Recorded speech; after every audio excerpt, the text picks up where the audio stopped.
Firstly, don't mind him, he's just a bum. And now secondly, the most important thing, I will be doing my very own and new main deck, my Mementos deck profile. I chose this deck as my new main because I love the idea, the artwork. The archetype is such a badass archetype that I had to go with it. And the thing with me is I miss and love the days when archetypes had an actual boss monster, not just Baron or Promethean Princess. No, I miss the days like dinos with UCT or even cliports with towers. Now that was an old school one, damn. My point is I miss decks when they used to actually have a boss monster instead of the copy paste extra deck. So when I saw combined creation, I had to do it. This deck just called to me. So usually when it comes to deck profiles, I do the deck list, then I do pros and cons, and then I show some combos. Today, because it's still early in the game, this deck only came out last week. I'm still learning it myself. I'm still learning the combo lines after being interrupted by an Ash or an Imperm. So I can give a few ideas of the pros and cons, even though there'll barely be any right now. And this deck will most likely change the next time I do a deck profile. Unless it serves me perfectly, then yeah. And I'll only show one combo, the main combo, because as I said, if you get interrupted, there's so many different routes you can go, and it'll just be too hard to show in one video, or too long. Usually the best way to learn that is just by playing matches. And I do want to say, right now, there is no best version of this deck. I don't care if there's videos online saying the best Mementos deck, master rank guaranteed, blah, blah, blah. No, this deck is too new to have the best version already. People could say, I've been playing in TCG, but TCG is a different format to Master Duel. For example, Rescue Ace is probably the best deck in Master Duel now, but Rescue Ace was never at full power in TCG because the Snake Eyes cards arrived when Rescue Ace was already hit. So we're basically getting the full force of Rescue Ace right now. And of course the ban list and so on is different. So yeah, they will have more experience, but you can't really have the best version of this deck. Right now, it's just too new. In maybe 2 weeks time from whenever this video is out, there might be a new tech card, or there might be a new combo line, or there might be something. So I'm just being honest here. I've been hard stuck in Diamond right now. You win, lose. Sometimes it's bad luck, sometimes it's good luck. I will explain that in my pros and cons and why I picked some of these cards. However, I will say I am happy with this build right now. Before I get on with the deck profile, if you are new to my channel and like this sort of content, make sure to hit that subscribe button to be up to date with all my content or to be updated when I live stream. Now with that out of the way, let's finally get on with the Memento deck profile. Firstly, two Veilers. Veilers very powerful right now because of Snake Eyes pretty much. Or now for Turbulence, you just need to negate some of these cards. It's just too important. If they go off, it's nearly GG pretty much. One Mace and one Goblin. I'm gonna say these together. That's all you need. I know some people may play two, but the thing is, you don't really want to draw these. These are the cards that you want to see in your deck, and then you send them from the deck to the grave. And people may say, oh, what happens if you hard draw them? What do you do then? But that's when I kind of say you have to find out the different routes into your combos, because in the end, you always end with your boss monster and either your trap or your fusion. That's your goal.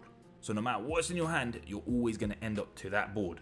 Yeah, if you do end up opening Mace or Goblin, even though Goblin actually is a one card starter, so let's just speak of Mace for now, you have to hope on your other cards and work your way to get that board.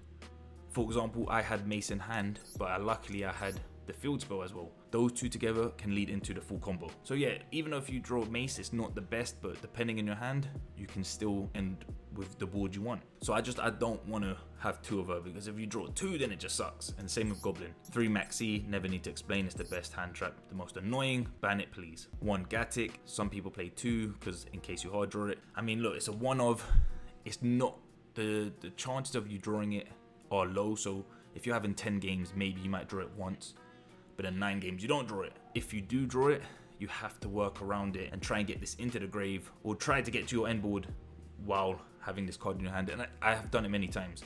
You know, sometimes you open that with Bone Party, or you luckily do have one of your main card starters. You use Fusion, and then when you use Fusion, you send Gatik from your hand to the grave, and then boom, it's in your graveyard. You might not get its special summon effect, but at least it's no longer in your hand. So I just don't want to dead draw it, because when you do draw it, it's a dead card in your hand. So playing 2, it increases your chance of drawing him, and I just don't want to. I don't like seeing this card in my hand. 1 Ghost Ogre. See, this card is switched so many times, but for now I'm going to keep it with Ghost Ogre.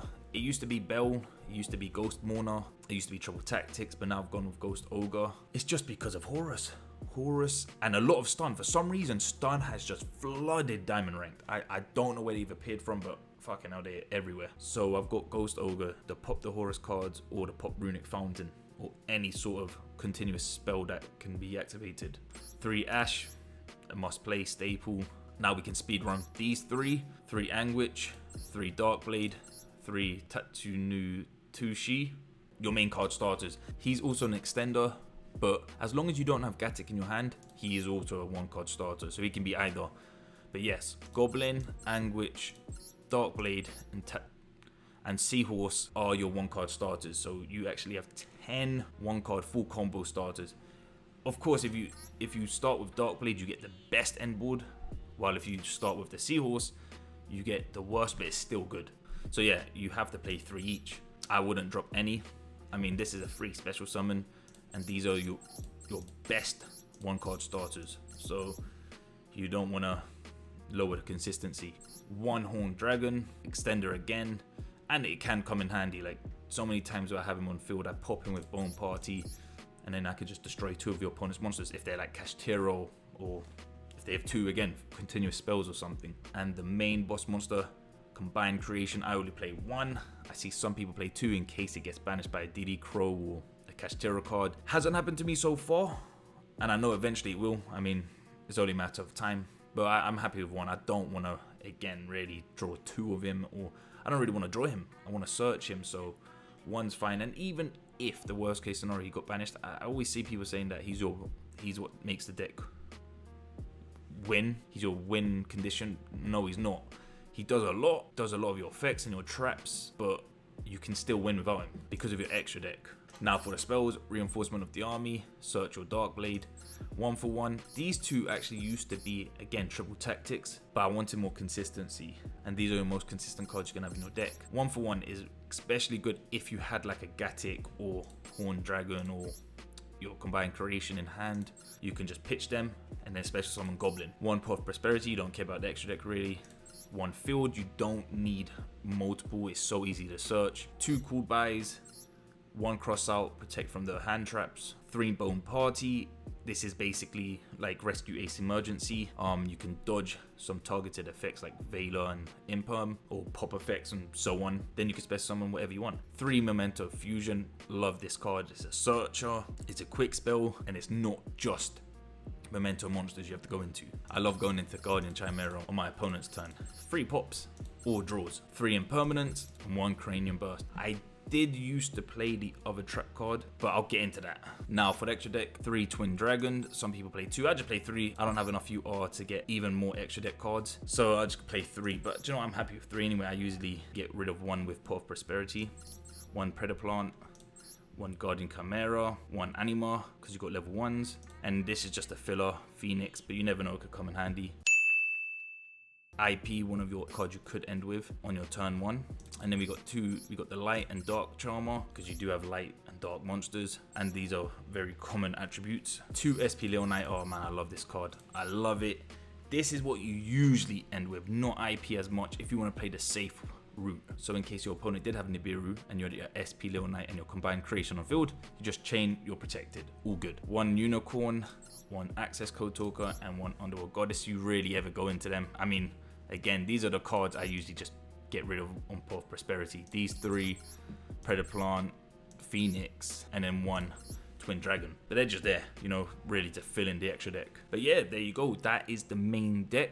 I'm happy with it. It's very consistent. 12 hand traps, 11 1 card starters, and then 1.5s you've got, well, like an extra 4 or 5. So it's really consistent. And I don't play the other trap card, even though I really like it. I even love the artwork. It's a targeted pop with a non-targeted pop. But the issue I had with it was if I went second and I would draw it, it's just so dead. It's dead. It's a going first card.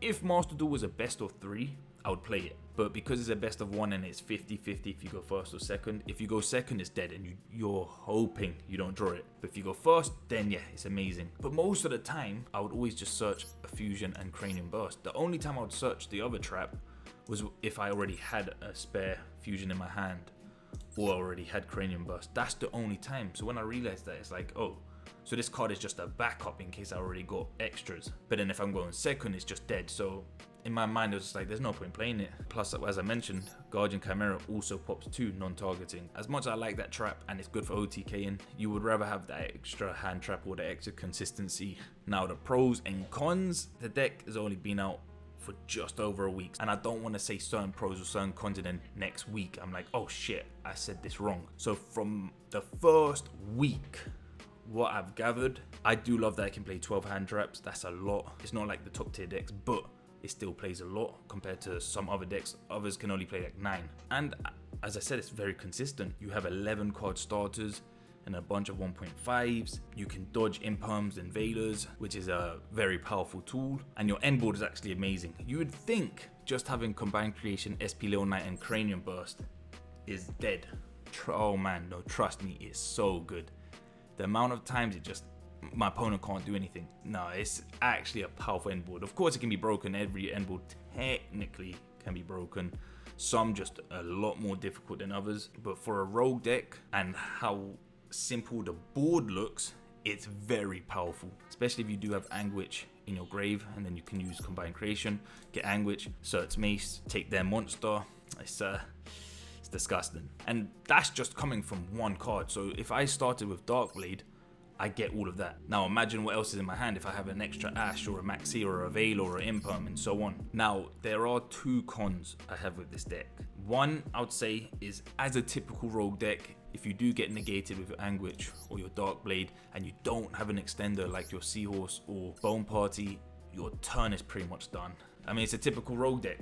Most rogue decks are usually dead after 1 hand trap. Of course, you can play through multiple if you open up amazing. As I said, if you open up Seahorse, Darkblade, and Bone Party, you're getting through at least 2 or 3 hand traps. But yeah, to open up 3 out of 5, it's the odds aren't there.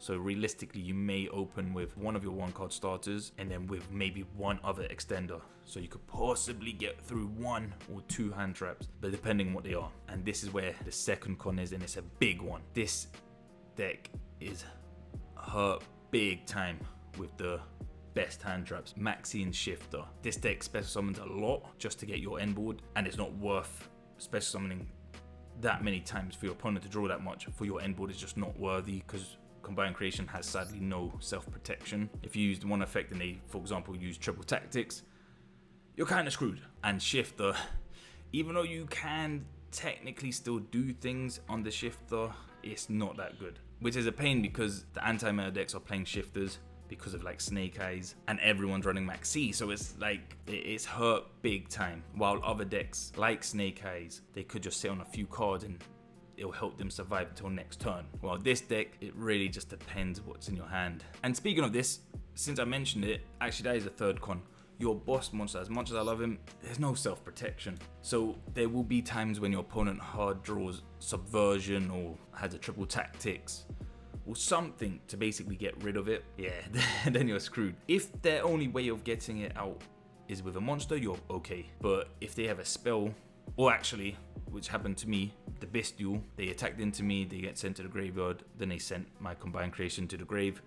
Yeah, that was annoying. Yeah, if they have a way, it can be a pain because he does a lot for you, he does. But then look, you still have SP Little Knight to hopefully save you, and depending again what your hand was, you might have hand traps or your fusion, or you might have other outs, is what I'm saying. But I wish they gave him some sort of protection, maybe like can't be destroyed by card effects or can't be targeted, something, you know, that would have made him more amazing instead of having Goblin, the one who can't make you targeted, which is on your main phase as well. That's a bit stupid because again, if they had Subversion and that was the first thing they use, that's it. Well, I mean, Goblin's useless. That's my pros and cons. Again, I kept it short because it's only been a week. When I do the next deck profile, I should have a bit more in-depth pros and cons for this deck. But as of now, they're the ones I've caught on. So far, I love this deck. It's fun. It can have a great end board and consistent. And again, it can play a good amount of hand traps. Now, I will show you one combo, the main combo, and we are done. All right, so here is the main combo. The only difference between these two as well, since I drew them both, is Anguish just has one less card in the graveyard because Darkblade goes into Anguish. However, the Seahorse and Goblin do have different combo lines, and I would like to get into them. However, because I'm still pretty new at the deck, by the time I do the next deck profile, I might have better combo lines for them. So I don't want to do them now, and then whoever watches this learns those combo lines, and then there was actually a better one. Because when I play this deck, I like to just experiment sometimes by using different effects at different times. However, with these two, it's always this one. This is the 100% this route for the best end board. Here we go. So of course Darkblade searches, oops, turn that off because that's annoying. Search Anguish. He will search out your horsey. He will now dump the small guys, Gatik, Goblin, and Mace. Gatik will special summon onto the field, but don't use his second effect yet. Use Anguish to bring back Mace. Mace will then search for the fusion. Oh my gosh, twice. Get rid of Mace since you've already used her, and it doesn't matter, just the Seahorse. With Mace, as long as you have her in your deck by the time Combined Creation's on the field, then that's good. But you have to get her in there because that's what you search with Anguish. So now Twin Dragon, pop your Gatik. Search out Horned Dragon and the boss monster, Combined Creation. Use the fusion to pop your Twin Dragon. Search out the field. Twin Dragon will special summon your Goblin. Put the field down. Special summon your Horned Dragon. Goblin will pop him. Now this is where you send your trap and your fusion. The field will special summon now Gatik, and this is where you use Gatik's effect to add back either of them, the fusion or the trap. Yeah, it doesn't matter. So here's where you can either go to IP or you go straight to SP. If you want to be more brave and courageous, then you go to IP. Once your Combined Creation special summons a monster onto the field, then you can go into your SP, and that's a free banish. Or if you have Mace in your hand and you take your opponent's monster, then you go from IP and then monster into SP. But again, if they have an Nibiru, you're screwed. So unless I have a dead hand, like no hand traps or stuff to stop my opponent, then I'll go into IP. But right now, because I've basically got the full combo with Darkblade, who, as I mentioned, is the best one card starter, I'll just go into SP, safest route, special summon the big boy, and there we go. I always go into attack mode. I know it makes him more vulnerable to cards like Lightning Storm. However, I love when I get the trap card. Oops, shit. Pretend I set the fusion. All right, that's where it's supposed to be. And obviously my cooled by. Because of the trap card, it forces your opponent to attack. Usually I would let my opponent summon once or twice, activate it, and now they're forced to attack me, which is amazing. It's funny. I've got so many basically self-destructs because of that. But yeah, with this I would have a fusion, Anguish in the grave, let's say special summoner, get Mace, SP Little Knight, and many negates. That is your one card starter with Darkblade, and you can get the same thing with Anguish. The only difference is depending on your hand. Obviously you wouldn't have Anguish in your graveyard. However, as I've just mentioned, you would have 4 other cards in your hand. So if there's a way to keep Anguish in your grave or have her in your hand, you're all good anyway. So there you have it, my deck profile on my new main deck, Mementos. I hope you enjoyed this deck profile, and I hope it helped you out, especially if you want to play this deck. It's very fun, as I said, and it's really cheap. In your main deck, there's only 4 UR, I believe. So it really just comes down to your extra deck. And when I say 4 UR, I mean that's not counting your staples. As I said, if you liked the video, make sure to leave a thumbs up. I would appreciate it. And as I said in the beginning of the video, if you want to subscribe to the channel. Now with that being said, it's time for me to go and for all of us to enjoy playing this zombie deck. Well, sorry, warrior, spellcaster, fiend, even though they're all technically zombies, but they're not. Blame Kermit. Slouser is out.